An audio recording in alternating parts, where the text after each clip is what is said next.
पाठ 13 गणेशोत्सव। गणपति बप्पा मोरया, मंगल मूर्ति मोरया। जयकारों से दिशाएं गूंज उठती हैं, साथ में मंजीरों और घड़ियाल की आवाज है ही। बच्चों की खुशी का कोई ठिकाना नहीं है। आज गणेश चतुर्थी है, इसी को विनायक चतुर्थी भी कहते हैं। भारतीय पंचांग के भाद्रपद महीने के शुक्ल पक्ष का चौथा दिन, यानी अगस्त सितंबर महीने का समय। सुबह से ही बड़े जोर शोर से तैयारियां शुरू हो गई हैं। माँ रसोई में मोदक बनाने की तैयारियों में लगी हुई हैं। सारे घर में त्योहार का, खुशी का वातावरण छाया हुआ है। थोड़ी ही देर में बच्चे तैयार होकर घर के बड़ों के साथ गणेश की मूर्ति खरीदने बाजार की ओर चल पड़े। बाजार में काफी भीड़ भाड़ है। बच्चे भीड़ में घुसते हुए दुकान के सामने जा खड़े हुए। पिताजी का हाथ खींचकर उनको भी आगे खींच लाए। पिताजी, वह देखो, वह बहुत अच्छी मूर्ति है, वही लीजिए।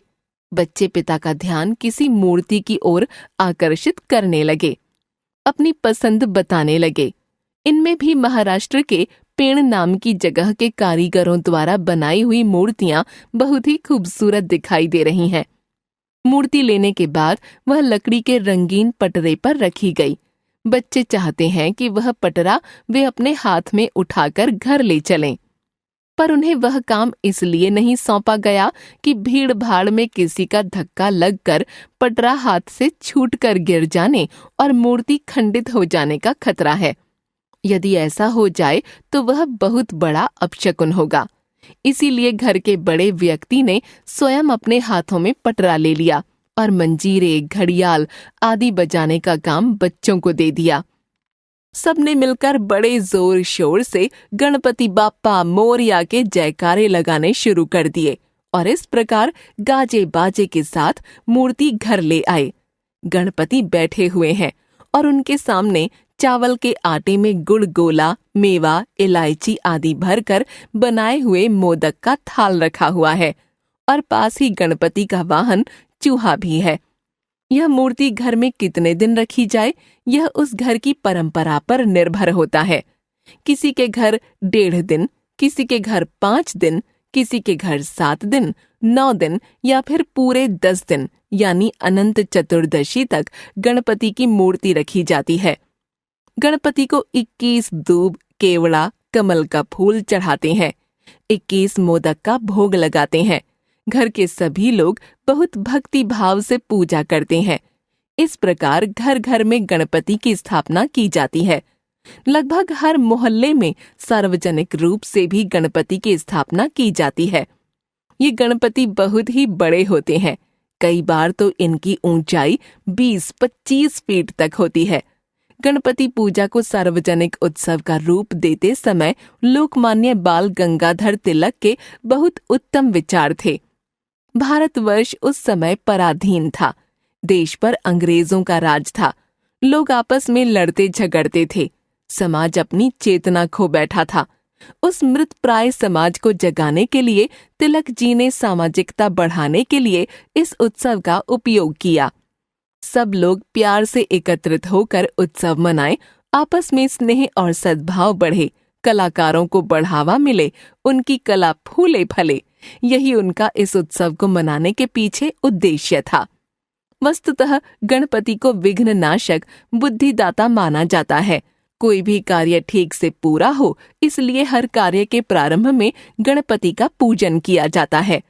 इस संबंध में एक और कहानी है।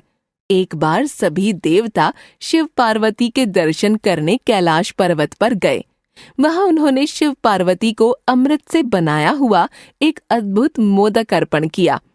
शिव पार्वती के दोनों पुत्र गणेश और कार्तिकेय उस समय वहां खेल रहे थे। दोनों ने वह मोदक मांगा, पर एक को देने से दूसरा नाराज हो जाएगा। इस डर से पार्वती जी ने कहा कि जो पृथ्वी की परिक्रमा करके पहले वापस आएगा उसे मोदक मिलेगा। माँ की शर्त सुनते ही कार्तिकेय अपने वाहन मोर पर सवार हुए और चल पड़े पृथ्वी की परिक्रमा करने। गणेश वहीं रुके रहे। थोड़ी देर बाद उन्होंने अपने माता पिता की ही बड़ी श्रद्धा और भक्ति भाव से परिक्रमा की और उन्हें प्रणाम करके खड़े हो गए। कुछ देर बाद कार्तिकेय वापस आ गए।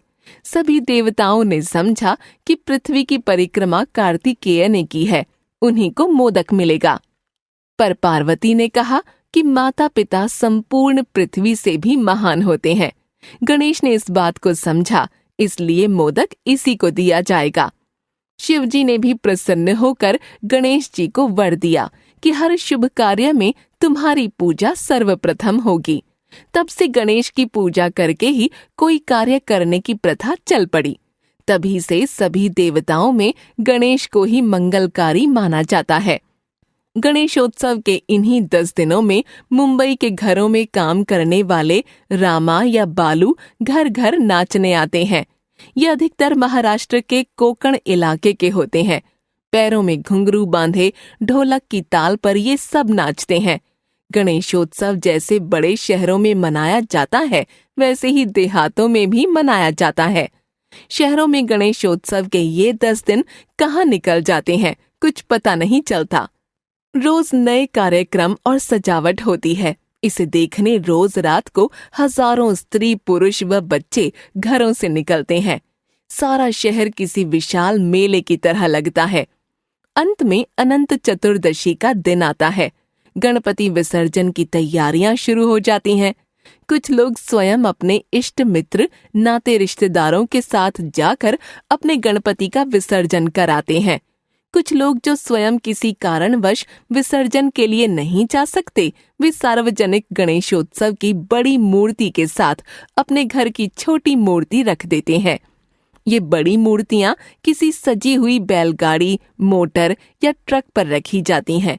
छोटे बच्चे भी उन्हीं ट्रकों पर चढ़कर बैठ जाते हैं और घड़ियाल, मंजीरे बजाने का, गणपति बाप्पा मोरया के जोर जोर से जयकारे लगाने का काम बड़े हर्ष उल्लास के साथ करते हैं। जुलूस जब तालाब, नदी या समुद्र किनारे पहुंचता है तो वहां फिर जोर शोर से गणपति बाप्पा मोरया, पुढच्या वर्षी लवकरिया के जयकारे लगते हैं और गणपति को अगले वर्ष पुनः जल्दी आने के लिए कहते हुए गणपति का पानी में विसर्जन करते हैं। उसके बाद लोग अपने घर लौट आते हैं। बात ये है कि लोग अब मिट्टी की प्रतिमाओं को ज्यादा पसंद कर रहे हैं। व्यक्तिगत रूप से घरों में चावल, चॉकलेट या आटे के भी गणेश जी बनाए जा रहे हैं, जिनका विसर्जन पर्यावरण के अनुकूल है। इस दिशा में जन जागृति कार्यक्रमों को बढ़ावा देना होगा, जो कि पर्यावरण के अनुकूल और जल प्रदूषण की रोकथाम में कारगर साबित होगा।